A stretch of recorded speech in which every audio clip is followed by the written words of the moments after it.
Life and business can be easy, but us silly humans love getting in our own way. My name is Nico Rapclis, and I've had a wild journey. From releasing traumas that I held on to for decades, to playing college athletics, working with multi-million-dollar brands, having a spiritual awakening, and now coaching incredible humans navigate their inner and outer world. The Just Grow podcast is my outlet to share and help others with life and business. After investing north of $100,000 into my personal and professional development, the Woo plus Do formula is what has served me best. A healthy combination of mindset, energetics, consciousness, spirituality, self-healing, and discovery, matched with a high-level strategy, principles, focus, optimization, and accountability to help you be, do, and have everything that has been placed in your heart. This podcast is for the impact-driven entrepreneur that is finally ready to start thriving internally and externally. Welcome to Just Grow.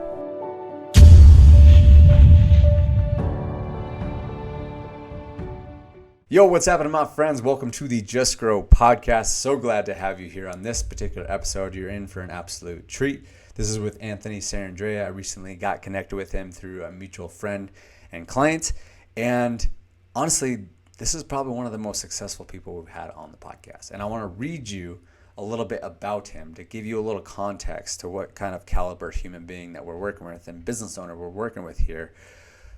And I also want to explain after that on how what I'm about to read is not the most important and most impressive thing from my perspective. So Anthony and his team drive thousands of inbound phone calls daily across a number of verticals, including health, finance, and legal, resulting in over 1 million customers annually. Okay, 1 million customers annually in the verticals of health, finance, and legal. You can kind of do the math there, right? His company was featured on the Ellen DeGeneres show and has been recognized as a top under 30-year-old entrepreneur alongside Snapchat's founder Evan Spiegel as one of the entrepreneurs that are changing the world. And then their company actually was acquired recently by a public company. So that just gives you a little context to what kind of business owner that he is. However, the reason I wanted to share all of that is yes, that's very impressive. But the reason I say he's one of the most successful people that I've had a conversation with here on the podcast is because of who he is. Yes, the business numbers are great and that's amazing, but how he treats people, how he talks to you, how he treats his girlfriend and his fiance, it's absolutely incredible, and it's just top tier. And I've seen and met a lot of amazing people, but Anthony kind of took it up a notch, and I was definitely shifted internally just by having this conversation with him. So again, you're in for an absolute treat here, and you don't want to miss any second of this particular episode because there's absolute gold in so many categories of life. Okay. Now, before we jump into that, I want to just let you know we do have our next live podcast coming up March 29th, 6:30 p.m. If you want to go grab tickets or learn more information about it, you haven't ever been to one of our events, or you have and you just want to come back, oh man, they're special, and this one's going to be with the lovely Samantha Harper. So go to justgrowpodcast.com. The link is down in the show notes to go grab tickets and learn more. But without further ado, let's jump into this conversation with Anthony Sarandrea. Thanks for being here, man. Of course, man. Thanks for having me. Yeah, I'm excited. Yeah, I never know where these episodes are going to go, but I guess one thing that I keep hearing about you, I mean, obviously, the business success is great, and you're having massive success, and I want to hear more about that. But something I've heard from two people distinctly is that, what kind of person you are. I appreciate and that. How, an example of that is where you're part of this Tony Robbins mastermind. Yep. And instead of going to the mastermind, you play it at your house. Yeah. And you bring all your friends. Absolutely. Yeah. And I just think that's incredible, and the way you respond to that is now all my friends speak my language. Yeah, 100%. It's I appreciate that. First off, it's really, really amazing when just everyone who's close to you gets to learn the same it's a school for emotional intelligence. So it's awesome when everyone around you gets to grow with you, and then I get to learn from them, and everybody picks up different stuff, and it's really it's amazing. I appreciate that. So what happens after that is you guys have a little powwow after the fact, and you get to talk about stuff? It's an event like that is maybe somewhere between 50 and 70 hours. It's pretty intense for anywhere from 5 to 7 days, and you take notes and all that, and then mark some action items after that, and then hopefully you're able to go implement all that stuff, or at a minimum, be able to revisit notes or things like that, or like we just got done with an event where you do like your mission statement, your values, your goals, your relationship vision, and all these things. And we've got it, on a poster in our room, kind of, just taped up there and all that. So good reminders. But yeah, I think anytime you're in such an immersive environment like that, I think you inevitably, like it makes a real change to you and how you walk or talk or act. And even like I've done some of these events 3-4 times, and you learn something new every time. And it's so anyway, yeah. That's cool, man. It's a lot of fun. I'm a big advocate of learning. Yeah, me too. It's just, it unlocks doors for you that you couldn't do otherwise. Completely agree. I completely agree. So why don't you, I'd love to hear a little bit more of your story. Sure.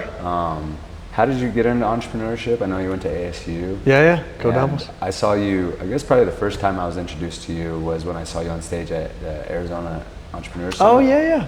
Yeah, and one thing that stuck out to me, you said, I've heard this before, but for whatever reason it really stuck out to me, is just like how your story is, as an entrepreneur, your story is one of your most prized assets. No, I appreciate that. Yeah. It's, I said that. I said what your story is one of your most, like your story to become an entrepreneur, or just in general, like storytelling? No, just like storytelling. Yeah, for sure. Yeah, I think that makes more sense. Yeah, I think overall, your ability to cast a vision, first for yourself, but then for those around you, your team, your vendors, your partners, is the number one skill you can learn as a leader. And I think whether that's an entrepreneur or a manager, or you might just manage yourself or your family, and you might just be a great dad. And I think understanding how to cast that vision we learn through stories, right? The Bible, all there's stories really at the end of the day, and they teach lessons through stories. And same reason why we'll sit in front of a television for 2 hours and we watch really a story, watching a movie. And it's anyway, I think us as humans, we learn through stories. So learning how to communicate in the language that people learn well in and are receptive to, I think is just the number one skill.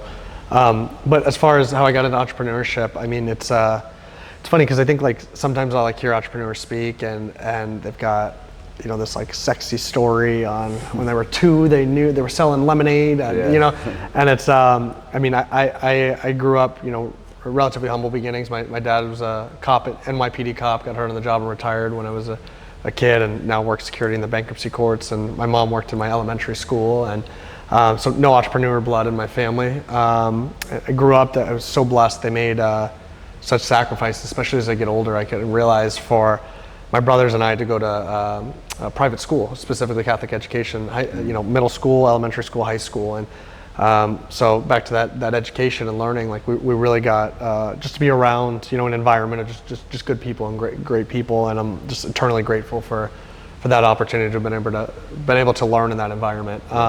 Especially so early too. 100%, yeah. And and then flash forward. Despite being 5'9" on a good day, I always wanted to play professional basketball overseas. Really? Like I wanted to go play overseas, and as I look back, maybe a little bit of a delusional goal, but that I obsessed over that until probably sophomore year of college. So I had nothing on my mind other than basketball until probably sophomore year of college, and realized, okay, I'm probably not going to go do this for a living, and even if I do, maybe it's not as sexy as I thought it would be to go play in Thailand or somewhere like that. And so anyway, I just started doing some soul searching and exploring, and I had a mentor tell me, if crossing stuff off the list is just as good as circling it. So a lot of times I'll speak to younger individuals, and I don't know what I want to do, and just get active, do a bunch of different random things, even if they're 10-hour-a-week internships in different fields and different departments, and start realizing I don't like doing this. And my mentor said eventually you run out of things on the paper and you say, okay, well, this is what I'm going to do. I don't like these 50 things, but I didn't cross off these 3, right? As a metaphor. That made life a lot easier for me than deciding on what I wanted to do with the hundreds, if not thousands, of choices. So that's what I did. I just got really active. I at one point had 7 different jobs. That sounds like I was working 200 hours a week. I wasn't. I was probably working 60 something hours a week. But personal training, Coca-Cola campus rep, social media person. I had all these random valet, all these random jobs. Some to make money, some to learn on as well too. And that's when I discovered internet marketing and online. And I always enjoyed talking to people.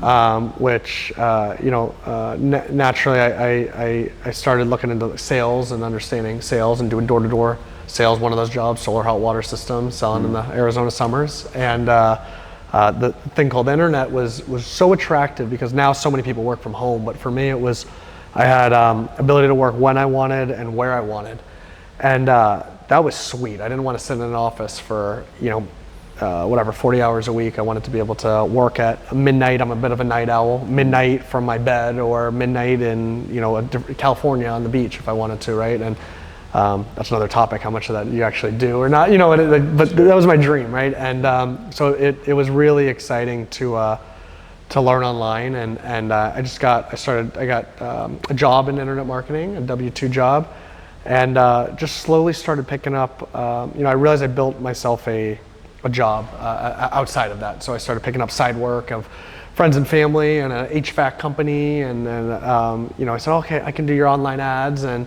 realized I was doing pretty well for them, and then they referred me to someone who referred me to someone else and referred me, and I think the lesson there was I always over-delivered. So if someone paid me for 10 hours, I worked 15 hours. If someone paid me to build 2 pages on a website, I built 5 pages on a website. And I think I still apply that today in life and work and business. If there's a workout that says work out for an hour, I do 10% more. I work out for an hour and 6 minutes as an example. You do 10 push-ups, I do 11. And it's just that mentality of over-delivering in every aspect of life, I think has served me really well. And for being a internet marketing, online marketing guy, I never marketed for our company. We never spent $1 in ads. It was all referral based, and we grew really rapidly. And of course I can get more into the story, but how I got started was really I just built myself a job by just over delivering for like side projects that I know a lot of your listeners probably have side hustles and side projects, things like that. And it ended up growing into a business, but funny enough, I never deliberately was like, I want to be an entrepreneur or this could build into a business. I have an LLC, all this stuff. I literally was just like picking up side hustle jobs, over delivering, and I got referred, and eventually got so busy. So I could just do this. I don't have to do the W-2 job where I'm in the office. So anyway, I'll pause on that. But yeah, that was great.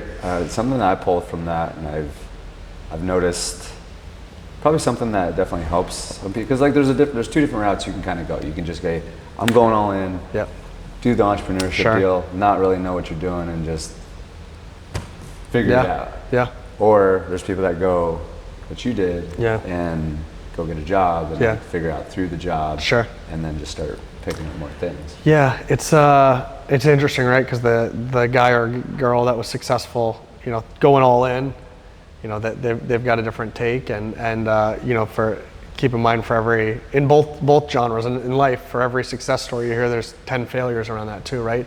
I again, whether it was deliberate or not, but when I look back on it, I didn't have artificial pressure because I wasn't figuring out when am I going to eat, and like if I had quit that job and just said I'm just going to start my business, I might have had a lot of pressure to make moves that I weren't from an abundance standpoint, because I needed to put food on the table, pay my rent, things like that. So I really like the adoption of the idea of don't quit your day job. And I did it later in my career too, when I created a internet marketing agency, and then the business that ended up being acquired and I sold to a public company was a marketing technology platform. And even then, I didn't shut this down and just do this. And even when this had some pretty substantial legs, I still kept this alive, and I started slowly whittling it down. And I feel really good about that process, because again, if I had just shut this down and then this hits a little hiccup early on, I'm in scarcity mode. I'm signing contracts I shouldn't sign. I'm bringing on partners I shouldn't bring on. I'm not hiring people the way I should. I'm not investing in the business the way I should, because oh shoot, I'm in trouble. I need to be able to pay my rent again, or my bills. So I really like, especially when people starting out, I think you have, I'm sure people hear Gary Vee all the time. He does the whole I'm thinking of his video as I'm saying this, but basically, you have your 8-hour day you're working, and I think the average American spends 5 hours watching TV. Okay, you can cut down some of that, and you want to spend time working out with family, things like that. But you inevitably have somewhere between, even if you don't think you have time, somewhere between an hour and 5 hours a night, and 5 might be aggressive. Let's call it an hour to 3 realistically, where there's inefficient time that you're spending in your day that you could be putting that towards building your business or building your side hustle or whatever that is. That I think that's really valuable time. And for me, that was my that was my treat. Like I worked all day to pay all my bills, and then I had my dessert, which was like getting to spend an hour or 3 hours on my passion, on what I wanted to build, and I knew I needed this in order to do this. So I do see very often people quit their job, say I'm going to be an entrepreneur, and then 4 months in, they're out of money, and they just go right back into work, and then now they're scared. They don't want to ever try and start another business because they're like, oh shoot, I did it, I fell on my ass, and now I'm done. Like, it's okay, I'm good with this W-2 job, and then they wake up and they're 70. And I think there's a hybrid there that's less sexy, more effective. I've heard it how it's like it really depends on risk tolerance. Yeah,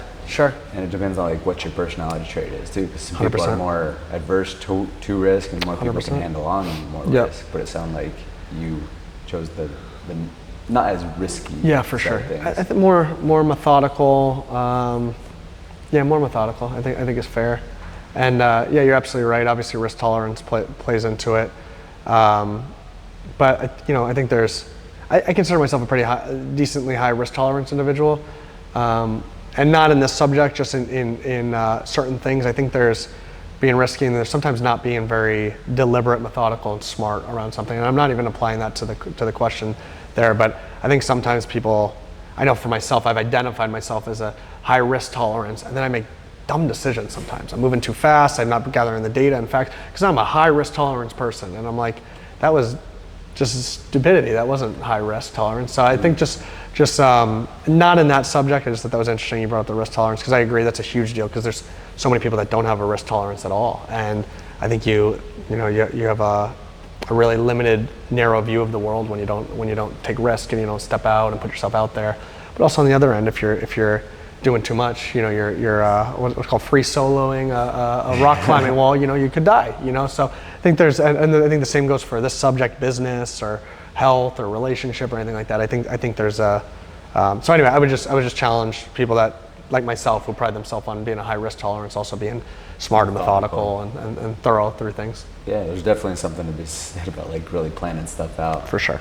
Instead of, because like I think the metaphor I hear is like, okay, they say just take action, go all in, and start going after it. But if you think about it from even like on a map standpoint, if you just start driving and your goal is to go to San Diego, and you just start driving and all of a sudden you're going east, like 100%. It's actually hurting you. Yeah, you don't want to go 100 miles an hour into the side of the road. Yeah, 100. I'd rather be going 50, 60 in the right direction, to your point. So start share with me and start filling me in on like from the time that you started, really getting these jobs and getting all these referrals, which shows that you know what you're doing and you're over delivering, which is obviously a great sign. You're locked in. Like, what next? Because then you're talking about how you got acquired by a public company. Like, talk me through that gap. Yeah, and it was. I'd say this is over. Let's go over a 10-year period-ish. Because I'd love to, amidst all this, I'd love to hear like kind of like some big challenges, absolutely, and big lessons you've learned. I'd love to. Yeah. So let's just say. Go to college in 2009, 2010. Let's say figure I'm going to be done playing basketball in 2010, 2011. Just start, again, just random jobs, things like that. I'd say it was like 2013, probably my senior year of college, when I sorted by the highest internship on ASU's job board, and I got that job, and that was my first exposure to internet marketing. And that was the individual. I know I said HVAC. It was actually some LCD display company. HVAC was another client there, but the LCD display guy.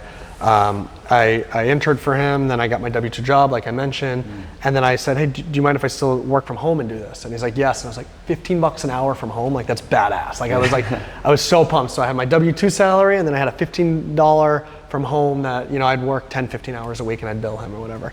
And that was the individual over-delivered for. He referred me to a friend, and then to another friend, and to another friend. So eventually I could cover my expenses with all my side projects, and now at that point I'm working 70 hours a week because I'm getting my 40 hours plus 30 here. And at that point, that's where, talking about the shift, I said, okay, I'm matching my income on my W-2 on my side hustle. I'm okay. My expenses didn't rise with. I kept my expenses the same. Even though I was making double what I was prior, I got out of this, and now I just had my side hustle. So now my expenses, again, the entire time we're down here, I could cover my expenses plus some. So I essentially reproduced my income in my W-2 job over here. And I'm not saying that's the exact theory or calculation for everyone. That was my calculation. When I can either, I think at first it was if I can pay my expenses, and then I wanted a little cushion as well too. So that's when I ended this. Now I had all my side hustle, and I really, again, I built myself a job. I was a contractor at that point, and I think a lot of people are, and it's great. They title themselves as entrepreneurs. I think there's 3 steps. There's a solopreneur or a technician, which is what I was at that point. There's a manager when you actually start hiring people on. It's a whole new skill set to become a manager. And then the next level is to be an entrepreneur, which is really you're out of the weeds. And I think very few entrepreneurs are truly entrepreneurs. And that's not meant to be anything other than a call for more and a call to grow. Because if you're working 60 hours a week and you can't step away from the business, you're not an entrepreneur. You built yourself a job. And if people are calling you all day long, your team, and looking, what do we do here? What should we do here? You're a manager, which again, too, those are purposely, I'm trying to be disrespectful on purpose, because there is another level that I find a lot of people get stuck either in the first or second level because they said, okay, I made it, I make good money.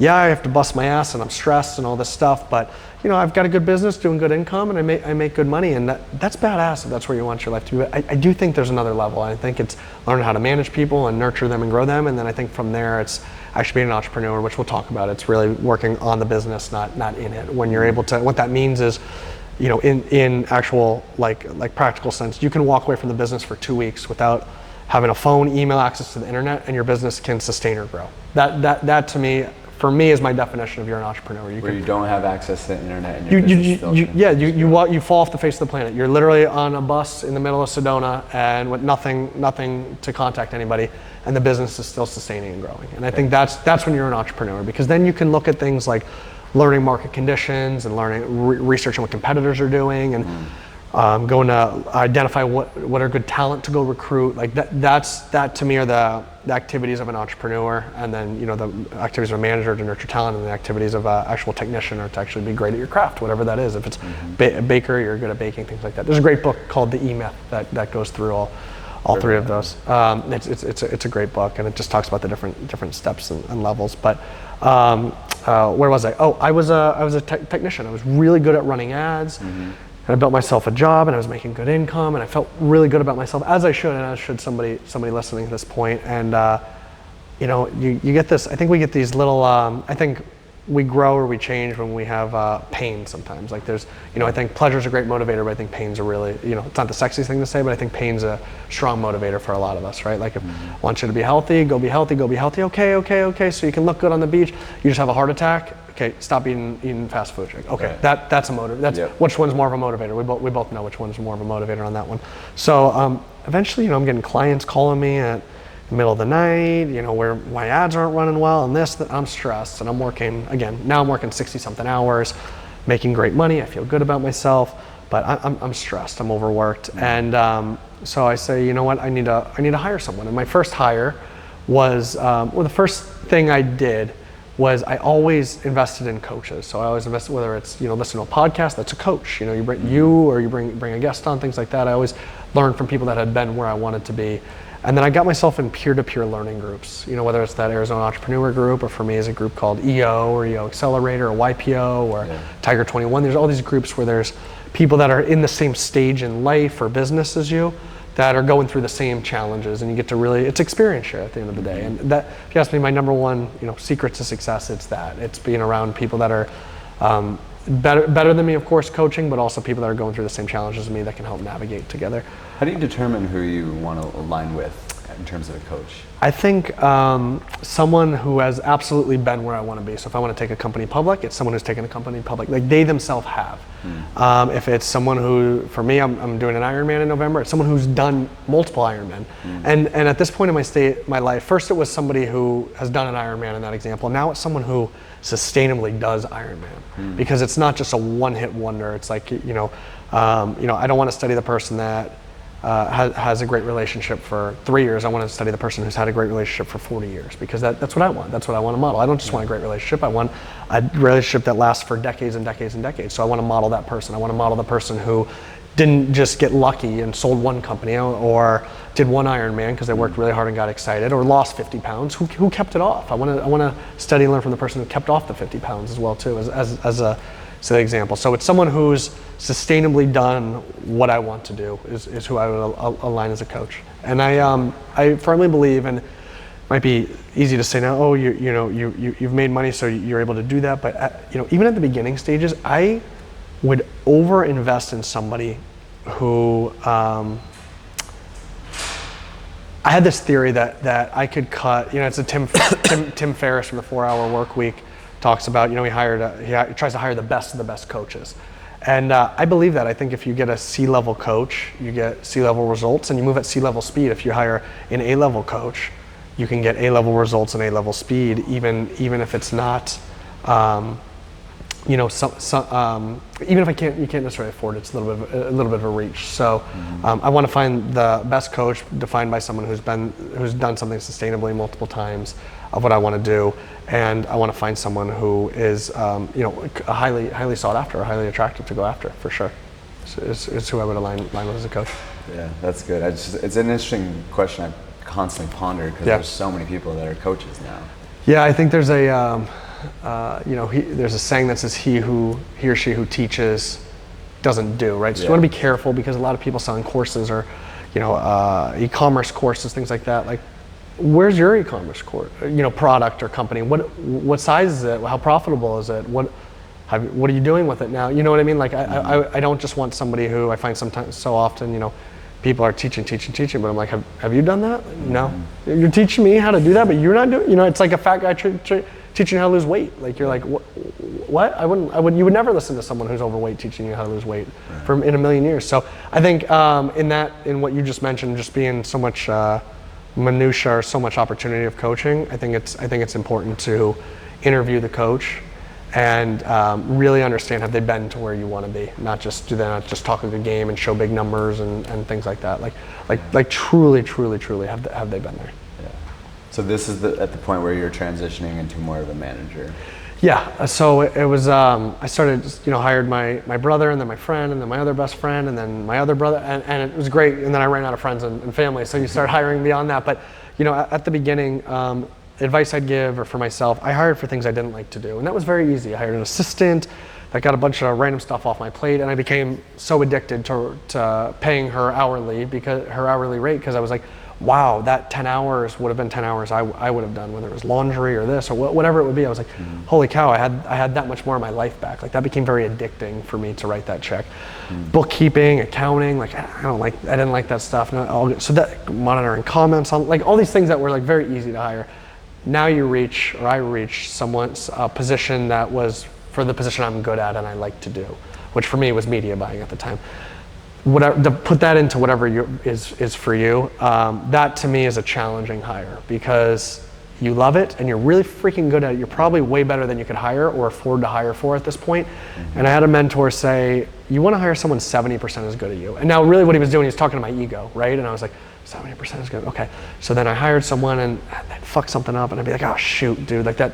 No, I'm gonna do, and I was like, wait a second, are they 70% as good? And I'm like, yeah, buddy, they're 70% as good, right? And it's really like, it was like funny. It's like it's talking to your ego is what it is. But it was, it became really attainable to hire someone 70% as good as me. And it also allowed me to let my guard down when someone wasn't doing it as well as I would. Because if I had continued to jump in and do it, I maxed out my hours. I could only run so big a business. I could only be so happy. I could only make so much impact, have so many customers, things like that, because I'm just a one-man show. But take me times 30 employees, times 40 hours a week, 1,200. I work 1,200 hours a week. Like, that sounds funny to say, but I do. I work 1,200 hours a week, but I'm not actually working 1,200 hours a week as an example. And I think realizing like I have that level of driving force because you're able to work through other people, I think is really attractive. And so anyway, so hiring for me, finding someone 70% as good as me became the goal. And a quick question on that is, like, with your journey of like not quitting your job and not like just risking it. Yeah. Was that kind of the same approach that you took to hiring? It was like you never like overextended yourself and just like said, all right, we're gonna hire this to get my time back, or was it like you had the money and you paid it? Such a badass question. I'll give you round numbers. It was in the ballpark, close enough. Let's just say I was making 10 grand a month. I hired someone for $3 grand a month. As I'm just using round numbers, but ish, it's close enough. And again, they were part-time contractor, so it's not like, oh, you got a $36,000 a year employee. No, it was it was a part-time person working 15, 20 hours a week or whatever it was. So now you're down. Okay, my net was at 10. Now it's down to 7, right? And for me, my high water mark was 5. So if I dropped below 5, I would start jumping in and doing that activity, because you started feeling like, okay, I feel confident I can get the revenue at that point, profit, because it was just me, back up to 10 grand. So I know if I'm doing all the work, I'm managing all the clients, running all the ads, I feel confident over pretty, relatively time, I can get it back up to 10. And feel free to apply that at anything, plumbing jobs, whatever that is, like same thing, like, okay, if their level of work wasn't as good as mine, so the revenues dropped, or I lost clients, or I wasn't able to upsell, or whatever that was, I could jump back in. So I would set myself in this silly, not silly example, but example round numbers. If we dropped that to 5 grand, okay, I'm gonna, I guess that would be technically 7 grand or 8 grand at that point. So I'm using 10 revenue, 3 for the contractor. If we drop down to I'm now counting 2, another 2 grand. So if I drop down to, call it 8 grand out the door. So my revenue is at 10. If it goes to 8, I'm jumping back in. So all that to be said, I'm all over the place with my numbers here. But basically what I'm trying to say is I would set high water marks where if we're above that high water mark, I am giving autonomy. Now I'm still managing effectively, but I'm learning how to become a good manager. And then when I have to go save the business, if it drops below a certain level, I'm gonna jump in and save the business. But equally as important, the second it went above that high water mark again, or got a little buffer in this example at maybe $8,500 a month, I'm out. I gotta get back out, because I gotta let this guy or girl learn and grow, because eventually I want that high watermark to grow. And what I found is it would go from 10 grand to 7, I'd jump back in, then it'd go to 9, then it would go down to 8, then it would go here. And I did that a few times, and then eventually get to 12 or 15, and then my high watermark was now higher. Now it was at 10 or whatever that was. And we just kept moving the goalposts in the bar, but I was methodical about the checkpoints I set when I was going to jump back in, because I think what happens very few times, but sometimes people give all the autonomy away, and then the business goes from 10 grand a month down to 2 grand a month, and you're like, fuck, I've really screwed up. What happens more often is it's at 10 grand, and they hold all the control. They don't nurture someone to be able to be in that role. They don't learn how to become a manager, and they get it up to 15 grand a month. And then they never ever surpass that. And then they're stressed, and they never go above 15 grand for the rest of their life. And they do that for decades and decades and decades. I think that's what happens with entrepreneurs more often than the other side. But being able to, step in and out, zoom in and out of the day to day, I think is a really emotional muscle to strengthen as a journey to becoming an entrepreneur. Yeah. Well, now that you're on that thread, I have a question. Sure. That's very relevant for me right now. Yeah. Because probably one of the biggest things, I'm very meticulous on tracking my time. Yeah, that's great. Out, like, what is taking most of my time, and even beyond that is like how energy draining is it too. Yeah, that's great. It's great. not something I want to do. And what I notice is one of the things is managing like just messages. Sure. Direct messages, a lot on Instagram right now. And the interesting thing about that, I understand that. I'm like, I just want to get that off my plate. Yes. But I've also felt that that's the reason that I've been able to build a good brand and like, really build these relationships. And that's like the cornerstone of everything I do is building relationships. Yeah. And so I know that obviously you have an assistant, and you even had me kind of go through that process where like I was texting you and you're like, hey, just email my assistant and we'll get this all situated. So like, what advice would you have to that? Yeah, I'd say a couple of things. I'd say one, often quality and scale don't actually meet at the same time. So I think inevitably, like if I was managing every account, if I was the media buyer, I think we'd be buying media probably a little bit better. If I was the account manager, and again, maybe I'm bullshitting myself, and I don't believe this at this point, but at that stage, if I was managing every account, we'd probably be growing those accounts a little bit more. No doubt, you're responding a little bit better than whoever you're going to get in there, for sure. Now, we might overvalue how much better is what I would say, one. Two is, like I remember talking to someone and they wanted to be a financial advisor, and they said, well, I'm just out of college, like who would trust me with their money? And just flipping the narrative on, how is that an advantage for you? How's that an advantage? So if you had an assistant, how's that an advantage? How could that be better? How could that actually come off better? And thinking through what that looks like. So for that individual that I was talking to, we realized that a lot of people yes, they'll work with a 50-year-old financial advisor, but the financial advisor retires at 60, so they only get them for 10 years of their financial life. So going in and pitching saying, hey, I can be your financial advisor, and by the way, I'll be your financial advisor for the next 50 years because I don't plan on retiring anytime soon. That's now an attractive product offering that before they thought it was a disadvantage to be young. Now we've switched it to be an advantage. So for you as an example, let's just say me, my responses back may have been a little bit more personable to you if I was the one responding, but having an assistant may have positioned me a little bit higher. Now you're like, oh wow, this guy's really busy. Maybe his time's a little bit more valuable. And I'm not saying that's the case or not. I'm just saying that you as the other receiving end of that, the positioning's much different on that. So just thinking through like, how is that if someone else is replying to your messages or your DMs, things like that, how can that be? How can that actually be an advantage where the quality turns out better, even if it's not as good as your voice? I think it's just one thing to think through. I don't have the exact answer, but that's one thing to think through.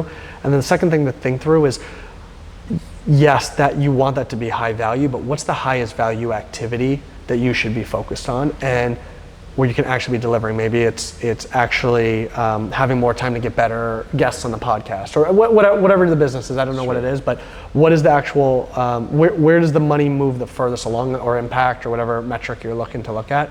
Where does that go the furthest? And my guess is it's really important to respond to messages and direct messages and things like that. But my guess is that's not the highest value activity for you to be focused on. It might be the most pertinent in your day-to-day activities, but my guess is it doesn't drive where you're looking to go the furthest. And again, same thing too. I show and then I let someone else do and I watch over it and I watch very closely. And then at that point, and I'm skipping some steps, but at that point, then I feel like they're autonomous. So I would. How do you watch? I have someone right next to me, so I'm hand-holding them. So for an example, let's just say we hire a new media buyer, and I'm not the one doing this now, but let's just say someone on my team, hire a new media buyer, they'll watch for 2 weeks. They don't touch anything, they're watching, and they're sitting directly next to my senior media buyer, and they're just watching it, and they can ask questions and all this, and the person's saying this, but they're getting it from like the highest level. I train my highest level person training the lowest level media buyer because that's how they're going to jumpstart to the next level. So they'll watch for 2 weeks.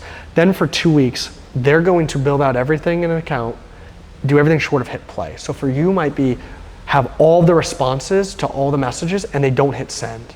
And then at the end of the night, you're going to go review all those messages and you're going to give feedback. And you say, oh, well, this in my use case, this campaign, maybe this, or I'd do something different with video or da-da-da. For you, it might be like I'd respond maybe like this or like this or like this. So you have the final pass before it goes out the door. So on my scenario, before they hit play, so now those edits get made, the person's learning. For you, learning how you would respond. Okay, do that for 2 weeks. Then the next 2 weeks at that point, I'm watching over. So I might actually, let's just say they're responding to your emails. Great, you have full autonomy now. You've watched me how I respond. You've respond up to the point where you hit send. I've given you feedback. Now you have full autonomy. And now the first day they have full autonomy, I might check in with them and I might look at the send folder and just see, how did it go, all this stuff. Okay. Then in the afternoon maybe, then the evening, how did things go today kind of thing. And I'm slowly releasing the reins. And then eventually, again, I'm using 2 week periods. I don't know how long it takes, but at some point you go, you know what? I feel very confident this person can do this 70% as good as me. That's badass. Now we're there. And then eventually, you might take months, years, things like that. Like how I believe now, like my media buyers are so much fucking better than I will ever be at media buying. They're so good. And whoever you're gonna have respond to stuff, it's gonna be so much better at responding than to you because they're the technician in that category. So they're gonna look up softwares. They're gonna be able to study. They're gonna be able to study how people, how they like the responses, things like that. You're doing 15 things. This person's only job is to respond to your messages, as an example. They're going to be able to become a freaking sommelier, if that's the right word, in responding to messages. And so, anyway, that's how I would navigate through that. Yeah, and I think it's so interesting. Kind of our messaging with like the podcast, but also our coaching program is we have the woo and the do. Yep. And so it's like kind of this more spiritual inner work type of stuff, and then it's like the strategy, the plan of action. For sure. And so I think for me personally, I've heard this from some of the gurus out there that say that in entrepreneurship, it is all about just continuing to let go of more control. 100%. And so I feel like there's a large part of it of me still like wanting to hold on to it and think that I'm the only one that can do it. But then like hearing your strategy of just like, all right, let's hit the 70% mark. Yeah. That's a good. For way to sure. look at it. For sure. I completely agree with you on the letting go of control being a really good, it's a, they say business is a spiritual journey, right? You have to deliver more value consistently than anybody else in order to be successful. So it's part of growing as an individual or in life, things like that. I believe creating a big, successful business, in a way, if you do it correctly, you have to become more spiritual by default. You have to be able to let go of control. You have to be able to invest in other people in the future. You have to deliver value to customers, otherwise no one's paying you. You have to deliver value to shareholders, and you're not raising money, on your team, otherwise they're leaving you, things like that. So, what would you say is like, looking back on it? Well, no, this was the question I had. Is like in that phase when you're starting to like let go of that control, specifically like in my situation, or when you were hiring your media buyers. Yeah. What would you say is like, where was most of your time going?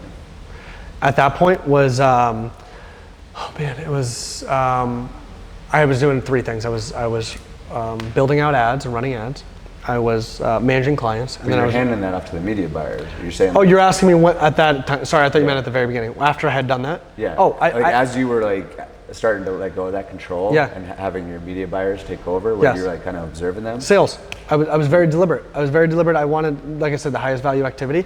Going to bring on new accounts. At that point, retaining accounts and upselling them and growing them and nurturing them was a higher value activity than the service, which for us was buying media.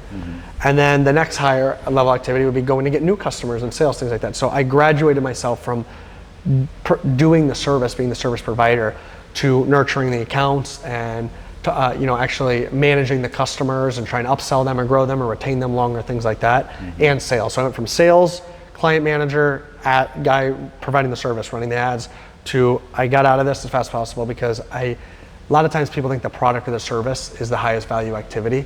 And there's a term, sales cures all, but that I believe in, which is you could have the world's crummiest product, but if you sell the heck out of it, you have the fuel to make it bigger and better at the beginning, where so many people, when they start a new product or a new service or a new business, I call it the mom effect. They make it the most perfect, beautiful thing, and they don't show anyone, and then they show their mom, and honey, that's so sweet, it's so amazing, thanks. They don't show anyone, and 3 years later, and this product's outdated and obsolete, and nobody wants it because you didn't get feedback. I'd rather launch something that's really, candidly, a shitty product as quickly as possible, so I can get market feedback, and I want to focus on selling the hell out of that shitty product. So now I have fuel to go hire people to make it better, to iterate on it, and I can grow from there, and eventually I can build the greatest product. But I think people do it ass backwards. I think they build a beautiful, and this is a very taboo thing to say, but an awesome product or service. And it's not, they didn't get feedback from the market because they didn't have multiple customers telling you what they liked and didn't like about it. They're too slow. Speed kills today in business. They move too slow. So the product that they developed for January of 2024, by the time it's December of 2024, is outdated and obsolete, and you're not iterating on it because you're just trying to make this beautiful, perfect product. So I think they launch ass backwards, in my opinion. Yeah. So my time, to answer your question, was client managing, because I thought it was a higher value activity than sales. Yeah, and then one other quick thing I wanted to ask too, because you mentioned a couple times, is upselling. Yeah. Like, do you have any advice on? Yeah, I would just say, again, the over delivering. I realize actually, like, sales is kind of a dirty word sometimes, but sales really for me is like problem solving. Like if I was selling you, I'd be talking so much less. And I would be asking really good questions to learn about your needs. That's really all sales is. We see in movies the shove it down your throat sales. Come on, buy. Call me 15 times. You go, fuck it, I'll buy your freaking package, whatever.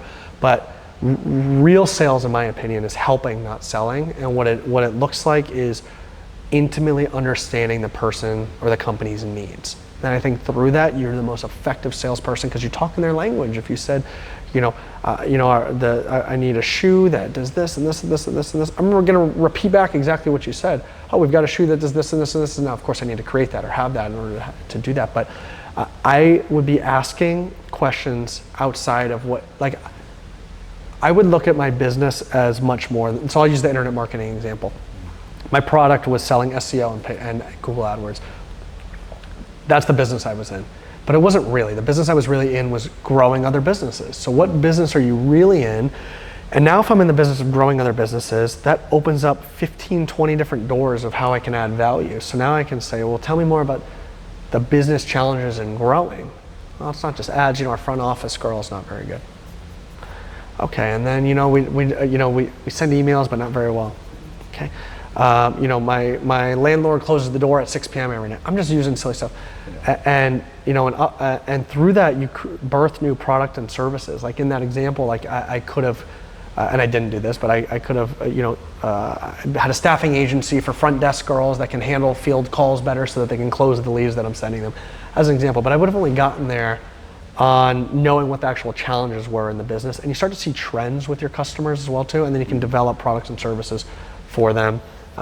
So that, my tip for upselling is learning about the problems that your customer has and then providing solutions for them. And that doesn't have to even be, you could get a commission off referring something to someone. You could ask for doing more of what you're already doing. Hey, we're running ads, we're doing pretty good for you. I want to put someone on this for another 15 hours a week because I think we can get here. But it's because I heard them say they wanted to go to a new location. So, if you told me, hey, I want to open up a second location. Hey, I think 15 more hours a week, I could drive more sales, which should hopefully get you the sales to be able to go open up a second location. I'm talking in terms of them. That was the problem they had. Yeah, I'll sign on for another 10, 15 hours a week or whatever that was. But I only got there because I understood you wanted to open up a second location, and I told you by doing this, we can get to where you want to be. So it's just asking the right questions, understanding the problems, and then providing solutions for the problems it's the most natural upsell. It's like it's a no-brainer. That makes sense. And just having that plan too. I think that's just such a good eye-opening thing you said. Is like you can always just like outsource and just have 100%. I mean, listen, my house cleaner does our laundry, cleans the house. If she asked me, I'm just thinking right now, what other things take up your time, Anthony?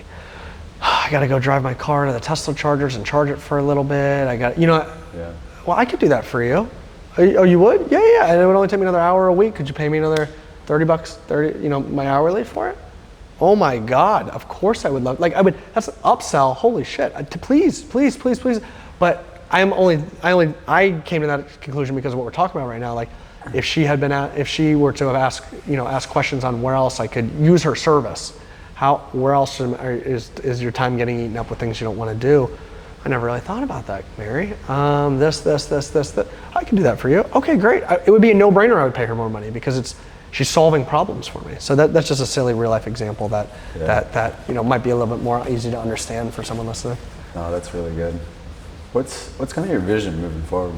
Yeah, it's in life. It's a couple things. One is it's to be I talked about a 40-year relationship, but it's to be the best partner for my significant other is something that's been I've really enjoyed seeing people that have 50-year relationships and they're happy. They're not just together and they're like on fire still 50 years later. Like that's fucking badass. I feel like that's rare. You want to talk about success? That to me that's success. I know a lot of people have made a lot of money, but that's successful to me. If you're able to be freaking on fire 50 years later, like you're a badass motherfucker, and that's what I'm going to be. So that's a vision for me. I think health-wise, I wanted to raise the bar. I'm going to do an Ironman in November in Arizona, so that's exciting vision of the future for me. And then in business, it's I ran a really great business that I loved that I was able to exit from, and ultimately I'll go repeat the same business, and some of my shareholders will be team members from my last company. So I'm really motivated and excited to help create financial freedom for them, more so than we even already did in the last business. And that's extremely motivating for me because a lot of those people are friends, family of mine, and so that's got me on fire. And then really just innovating on spaces that I think are world changing. And I think I'm starting to do that, and I think I'm going to continue as I continue to get older, shift more and more of my time here. Like for instance, like mental health, I think is a big opportunity to solve for in the world. And so I'm building a group therapy, virtual group therapy for seniors. So helping, I think, seniors get ignored on a lot of mental health issues they have for anxiety, depression, loneliness. So I'm in the middle of building out a platform to help end loneliness, anxiety, depression, or at least provide a solution for those that need it, starting in the senior population and moving from there with a unique twist to it being group, the peer-to-peer learning that I mentioned as well too. I think it, for a lot of reasons, it solves a lot of issues in the marketplace, not being able to have affordability or being able to have access to or enough supply and demand of therapists to be able to work with people that need the help or can afford the help. So it's delivered free service reimbursed by Medicare. Building things that I think actually leave a lasting impact in the world, because I think, at least in my journey, I've found it's really fun to grow, like you mentioned, and it's really fun to make money.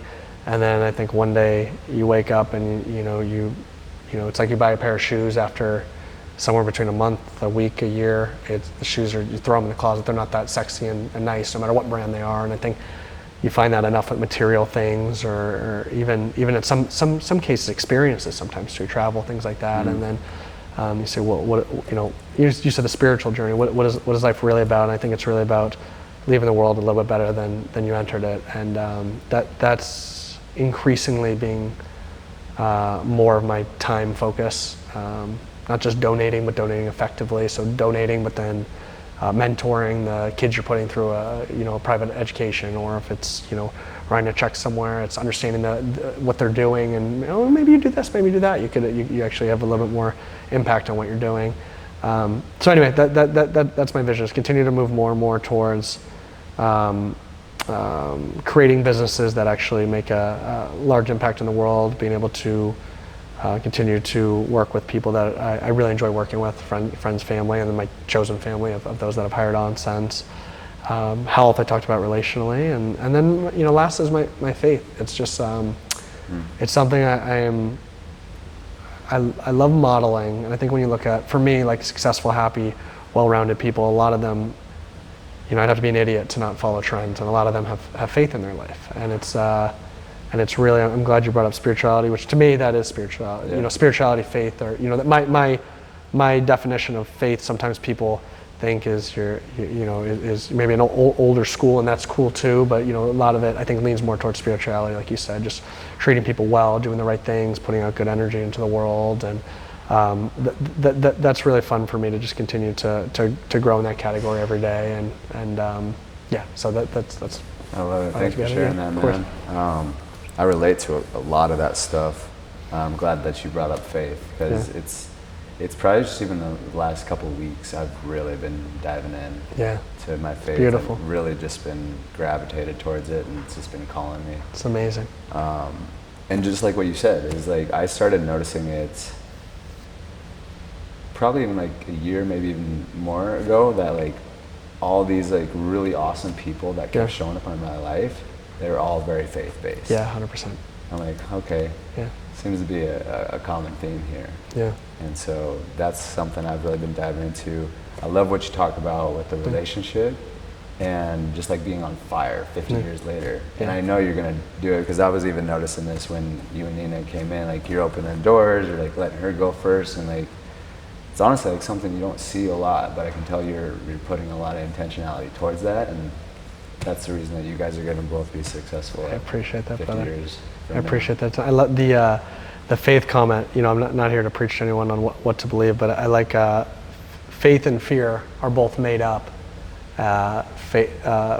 Fear is just undirected faith. You're faithful in something. You're having faith. You're having a belief in something. The plane's going to crash. You have belief that there's nothing more for us after this life. You have belief. You're believing in something. You have faith. It's just undirected. It's undirected imagination, essentially. So how do you know? I don't. But I'd rather believe in something that to me feels directed. That feels that they're both made up. It's both imagination. We don't know which one's true. But I'd rather believe in something that serves me and makes me feel great and good and things like that. So for me, as I went through my grew up super Catholic, and then became more Christian and became more spiritual, and kind of just like through that journey, just asking all these questions, like that was really interesting for me to realize, like not believing in something, there's no such thing. You're believing in something not being true, or you're believing in something being true, and they're both beliefs. That's just, it's a very fine line, and they're both made up.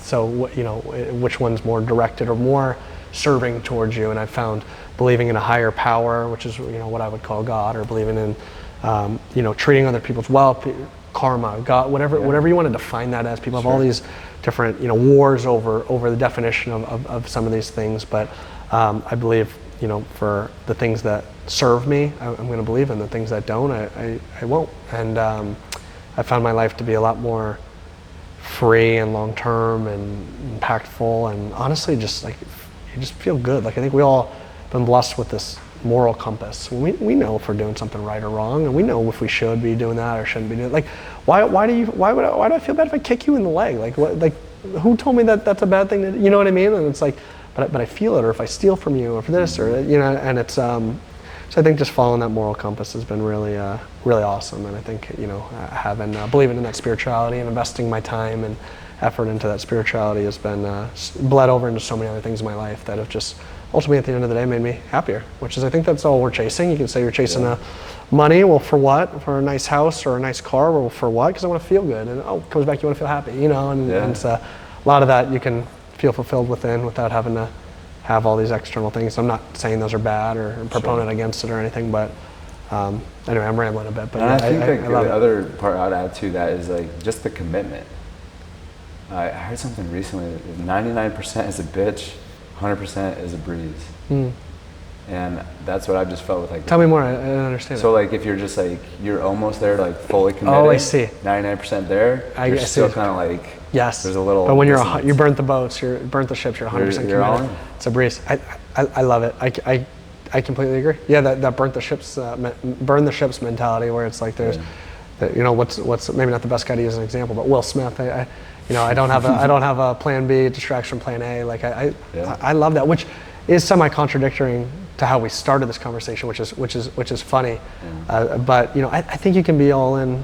Like I knew where I wanted to head, and of course I'm so much further than I ever could imagine at that point. Just like I think we all are. If we look back, we're so much further than we ever could imagine we could have been. But like I knew I was going in that direction. I knew that having the W-2 job while working on this on the side was just the vehicle to get there, and it was a stepping stone to get there. So I don't, not that there's anything wrong with quitting your job and going fully in or anything like that, but I do want to make that distinction. I think you can be all in while still being smart about being all in. You don't have to be you can be all into crypto without putting all of your money into crypto, as an example, or something like that. You can, by all in, I mean you can fully believe in it and understand it and study it and do all these things too, while still being not betting next month's rent on Bitcoin going to 100,000 or something like that. You know what I mean? Or something. Yeah. So, but I love that. I completely agree with that. And the other thing I was going to mention too, and I'd love to share just a quick snippet of my vision too. Please, I'd love to hear it. Because you're talking about the mental health.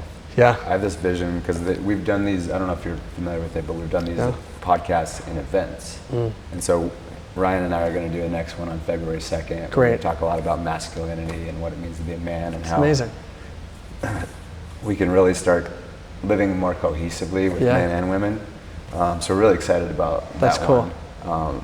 But like the thing that's really driving me right now is I want to essentially throw the biggest mental health event. Oh wow, I love that. And in like a podcast format at Chase Field in downtown Phoenix. Badass, brother. Because just what you said, I think what I've started realizing as I've grown and developed, I like the things that matter in this world and the things that make people's lives better. And I just think there is this deterioration of mental health lately that a lot of people are struggling with. Yeah, for sure. So I really resonate with what you're saying on that. It's amazing, dude. I love it. I think, what you're doing, even just talking about it, I think just from my brief study, I don't have a medical background, but my partner in the business, head of behavioral health at a large hospital system, and normalizing what people are feeling is in itself some of the best medicine you can have. Basically saying it's I too have felt or am feeling exactly what you're feeling, been through. And I think a lot of times for men, like you mentioned, it's very hard to be vulnerable and say, I'm having panic attacks, or I'm worried about this or that, or I'm struggling because of this, and specifically entrepreneurs in business, because you can't tell your team or your clients like the shit's hitting the fan, things are falling apart, because then you'll lose customers or they'll go look for another job. So we end up being very siloed, which again comes back to talking to other people that are entrepreneurs or people going through a similar journey, why that's so important to be able to do that. But I love your vision. I can't wait to see it come to life. I mean, it's already coming to life. It's going to be amazing just to witness this and step into it as an outsider of your head. Yeah, it's badass, man. Appreciate that, man. Yeah. Well, we'll wrap up. One last question I was just going to ask you. I like to offer this to anybody that comes on. If you do have an ask, if there's anything that we can help you with, anybody that eventually watches. I think the biggest ask for me one, I love if anybody, gets value out of this or applies it. And it's like, some of my favorite things are I'll get a message saying like, oh, I heard you on a podcast and I made $100,000 or whatever. I'm like, fuck yeah, dude, that makes me so happy. Like this stuff's so fun for me. But my ask of you for you from me, I guess, is just to think bigger, to look for, challenge yourself for more.